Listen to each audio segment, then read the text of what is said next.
Shamaa akkam nagaa jirtu ani Yoobsan Abbabeetii. Yoobsan Arguu YouTube channel like, share, subscribe gochuu hin dagatina.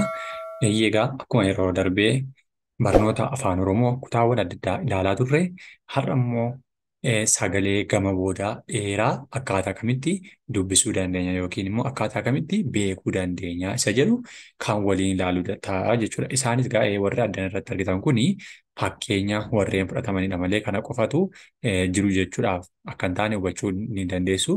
Haa ta'uyyuu malee egaa sagalee jechoota afaan Oromoo sagalee gama duraa dheeraa, gama boodaa dheeraa, gama duraa fi lamaan dheeraa kan ta'an yeroo darbe kan ilaalledha jechuudha. Har'a immoo gama boodaatiin maal kan ta'edha? Gama boodaatiin dheeraa kan ta'an ilaalla jechuudha. Gama boodaa dheeraa sagalee kana gaafa dubbisnu akkaataa itti dubbisnu yookiin akkaataa itti sagaleessinu irraa kaasnee shaakaluu dandeenya jechuudha. Keessumaa namoota qubee dheeressuu fi gabaabsuu akkasuma dubbamaa keenyaan immoo jabeessuuf laaffisuu keessatti yeroo hedduu nu rakkisanii jechuudha. Haala kamiin dubbisuu dandeenya yookiin sagaleessinee beekuu dandeenya isa jedhu keessa fakkeenyaaf kuni komii jedha. Komii gaafa jedhu gama duraa kan nuti jennu oo keenyadha jechuudha. Oo yookiin immoo zeeroodha ishee jirtu koo isheen jettu kun gama duraa jennaan ishee kana. Ishee kana gama duraa jedhamti isheen kun. Mii ishee jettu immoo gaafa laallu addanatti mii isheetti yoo laallu immoo mii kun immoo gama boodaatiinidha.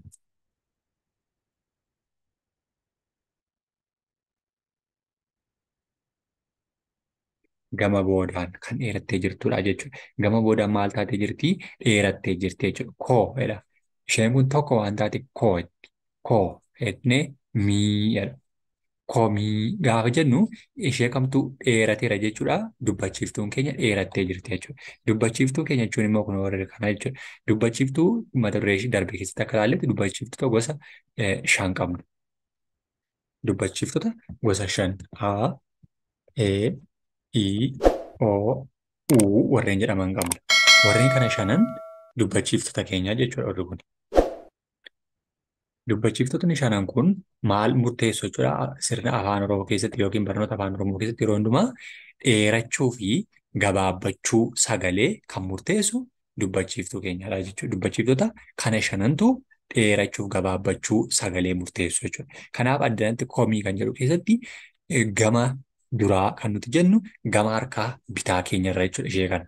Gama harka bitaa keenyarra yoon koo ishee kana. Gama harka mirgaatti kan nuti jennu immoo mii isheettu kana dubbachiiftuu keenya haammattee kan jirtu ishee gama kanaati jechuudha. Kanaaf lamaan isaanii iyyuu gama duraaf gama boodaa jennee akkaataa kanatti ilaaluu ni dandeenya jechuudha.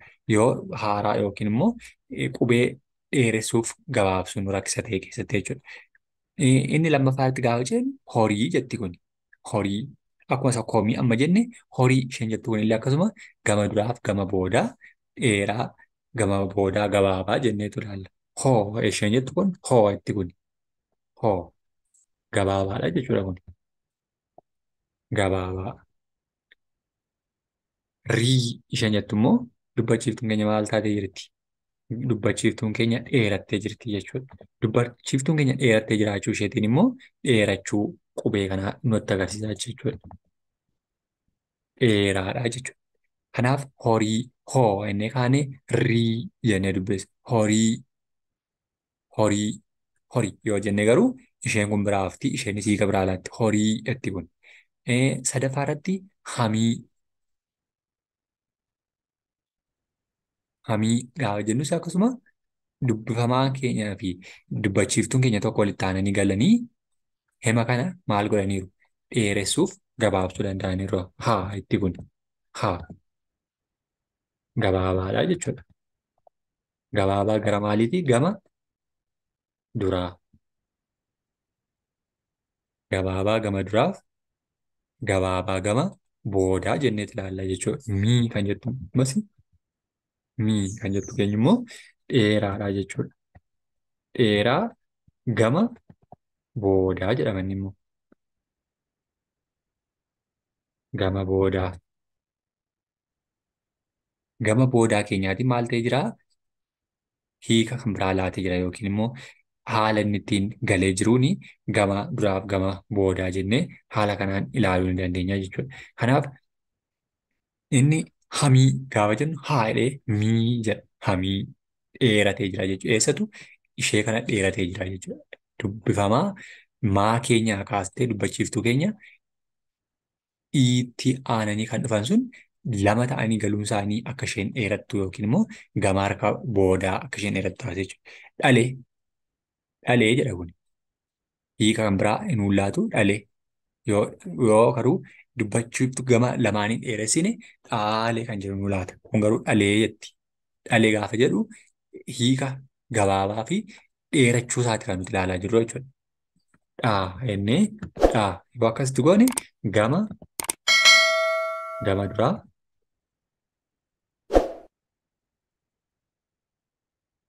gama duraa gabaabaa ta'a. Yoo lee jenne garuu lee kun lee jedheera gama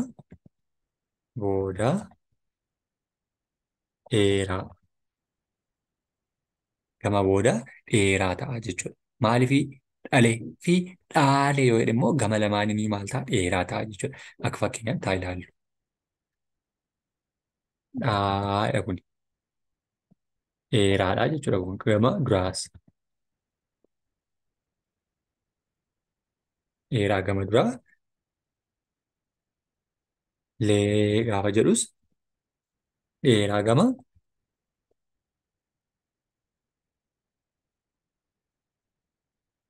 dheeraa gama boodaa ta'a jechuudha.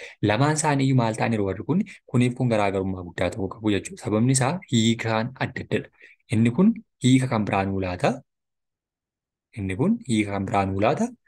Warri kun hiika kan biraan laatu. Sababni isaanii dhalee fi dhaalee kan jedhudha jechuudha.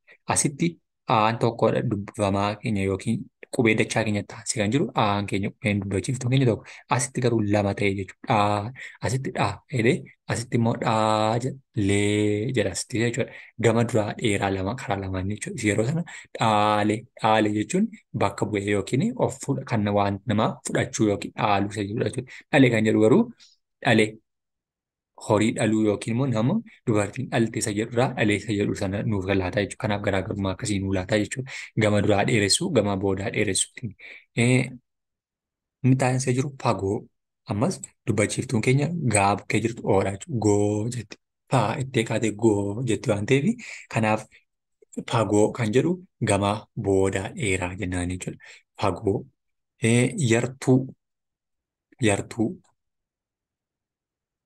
Yartuu. Inni jedhus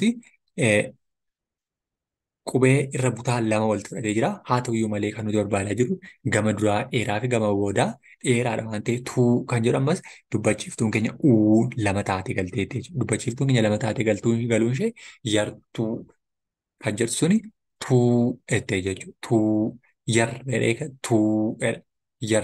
keetu tuu. Kanaaf uun keenya lama ta'uu isaanii gama boodaa dheeraa jennaan jechuudha. Hamtuu kan jedhu ammas addaatti hiika karaa lamaatiin ilaaluu dandeenya. Hamtuu kan jedhu kana hiika karaa lamaa ilaaluu dandeenya. Haamtuu kan jedhuu fi hamtuu kan jedhu kun garaagarummaa qabaata waan ta'eef jechuudha. Inni kun hammedha.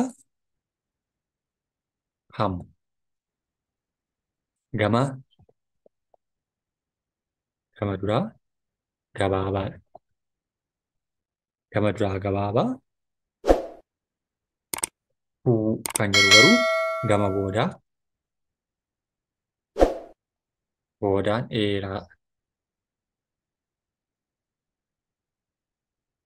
Gama boodaan dheeraadha. Haamtuu kan jedhutti immoo yeroo deebisnee dhaqannu immoo haamtuu kan jedhu ilaallama immoo. Haamtuu fi hamtuu isa jedhu keessatti jira. Kunaati dheeraa gama duraa jechuudha.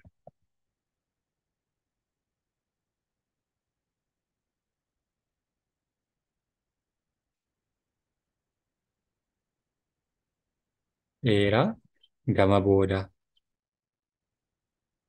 Dheeraa gama boodaa jenna. Inni kun garaagarummaa guddaa qabu. Haamtuu kan jedhu waa kan ittiin kutan yookiin maacidii isa jennu kan ittiin waa kutan haamtuu jennaani. Inni jalqabaa kun haamtuu yookiin maacidii isa jedhu maacidoo yookiin Amaariffaan maacidiidha. Haamtuu yookiin waa kan ittiin haaman jechuudha inni kun. Inni kun garuu hamtuu nama hamaa yookiin nama badaa jechuudha. Nama hamaa yookiin nama badaa isa jedhu jechuudha. Nama hamaa yookiin nama badaa inni jedhu kuni kan waa ittiin haaman.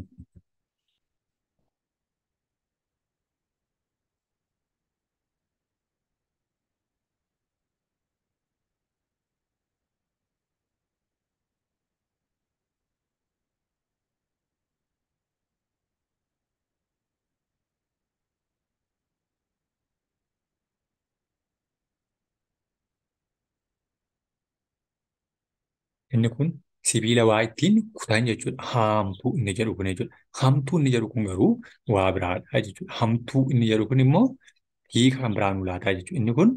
Inni kun immoo nama badaa.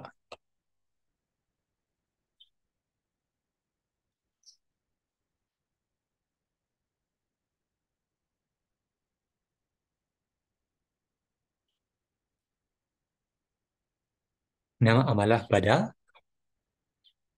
Inni gadii kun waa yookiin sibiila waa ittiin kutannu gaafa ta'u, inni kun garuu kan ittiin maal goonudha. Nama amala badaa qabu. Waa kan ta'e nama amala badaa yookiin nama amala hin taane kan qabu isa kanadha jechuudha. Sababni isaa garaagarummaa akkasiiti yookiin qubee itti dabalamuu fi jecha keenya sana hima keenya sana jijjiiruu keessatti gahee kan qabaatudha jechuudha. Sababa kanaatiin garaagarummaa akkasii nu laataa jechuudha. Kanaaf hamtuu fi haamtuu kan jedhu gama duraa gabaabaa gama duraa dheerachuu isaatiin hiikota adda addaa akkaataa inni laatudha jechuudha. Amma saddanatti dhaaltuu dhaltuu fi dhaaltuu kan jedhullee garaagarummaa guddaa qaba. Dhaltuu kan jedhu kan deessu yookiin immoo kan mucaa argachuu dandeessu yookiin nama sodaataa wayii jechuudha. Dhaltuu inni jedhu jechuudha. Dhaaltuu yoo jenne garuu akkuma isa addana kanatti dhaalee fi dhaaltuu isa jenne sana inni kun hiika kan biraa laataa jechuudha. Dhaltuu kan jechuun dubartii yookiin waan dhaltuu yookiin waan deessu jechuudha. Yoo tokko addana kanatti jabee addanatti dheeressine garuu gama harka bitaatii yookiin qubee dachaa keenya taasisnee tokko yoo itti daballe keenya dabala dhaaledha. Dhaaltuu jechuun immoo kan bakka buutu yookiin bakka bu'insa kan fudhattu ta'a jechuudha. Kanaaf garaagarummaa akkasii qabaatu. Kanaaf adda baasnee beekuudhaaf gama duraa dheeraaf gama boodaa dheerachuutiin sagalee akkamii akka laatuuf hiika akkamii akka inni laatu adda nu baasaa jechuudha. Kanaaf garaagarummaa akkasii qabaataa jechuudha. Inni gajjallaa kanatti gaafa laallu kormaa. Kormaa kan jedhu kunillee korma kan jedhuu fi kormaa kan jedhu garaagarummaa qabaataa jechuudha. Inni kun amma kormaa jedha. Kormaa jechuun kormaa lukkuu. Lukkuudhaaf kan nuti fayyadamnu yookiin sareedhaaf kan nuti fayyadamnu kormaa isa jedhu kana fayyadamnaa jechuudha. Sareedhaaf yookiin lukkuu.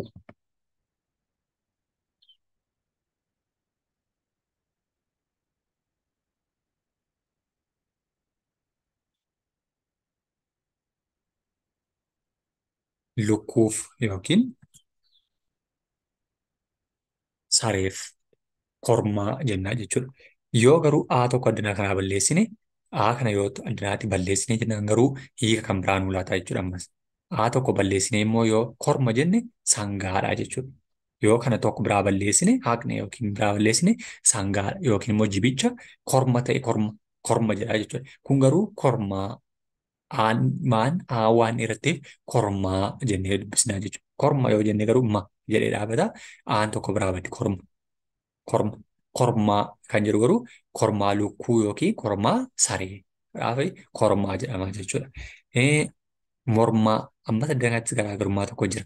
Mormaa fi morma kan jedhu garaagarummaa qabaata jechuudha. Mormaa kan jedhu diddaa isa agarsiisu jechuudha. Mormaa inni kun isa diddaa argisiisu jechuudha. Diddaa yookiin protestii isa jennu jechuudha. Diddaa.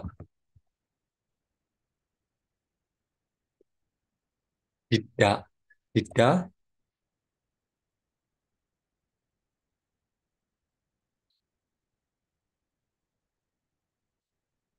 Diddaa agarsiisuu. Diddaa agarsiisuuf kan fayyadu mormaa jedhama. Namichi diddaa agarsiisu morma. Morma yoo jenne garuu yoo tokko biraa balleessine ammas qaama keenya yookiin immoo qaama morma keenya ta'uu kan nutti agarsiisu jechuudha. Yoo aan kun biraa badde hiika biraa laataa jechuudha. Yoo isheen kun biraa badde morma morma jedhaa jechuudha. Morma jechuun qaama morma keenyaa. Qaama dhala namaas ta'e jechuudha. Kanaaf garaagarummaa akkasii qabaata jechuudha. Maqaa kan jedhu itti waamama namootaa yookiin bineensota yookiin mukeenii maqaa kan jedhu waamama. Isheenis kun qubee lama qabaachuu isheetiin maqaa jenna. Yoo A tokko biraa balleessine hiika kan biraa laatti. Isheenis maal laatti? Maqa. Maqa jechuun immoo bakkarraa jallatan jechuudha jechuudha. Maqa kan jedhu nuu laata jechuudha. Kanaaf maqaa isa jedhu sana nuu laata osoo hin taane maqa isa jedhu maqa jechuun immoo irraa jallachuu isa jedhudha jechuudha. Yoo sirrii isaa dheeressinee gama boodaa dheeressine garuu maqaa jedha jechuudha. Akkasuma inni xumuraa marii marii yookiin marii jedha.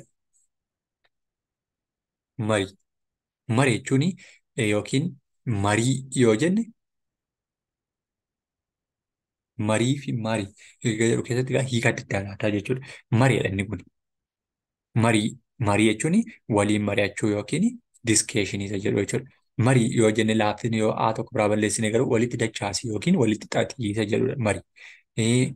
Marii yoo jenne immoo marii konkolaataa yookiin qajeelchituu konkolaataa dura kan deemsistu yookiin kan sirreessitu marii ta'a jechuudha. Kanaaf gama duraa dheerachuuf gama boodaa dheerachuun isaanii garaagarummaa akkasii akka isaan laatanii fi nuu taasisaa jechuudha. Yoo ibsan argu YouTube chaanel.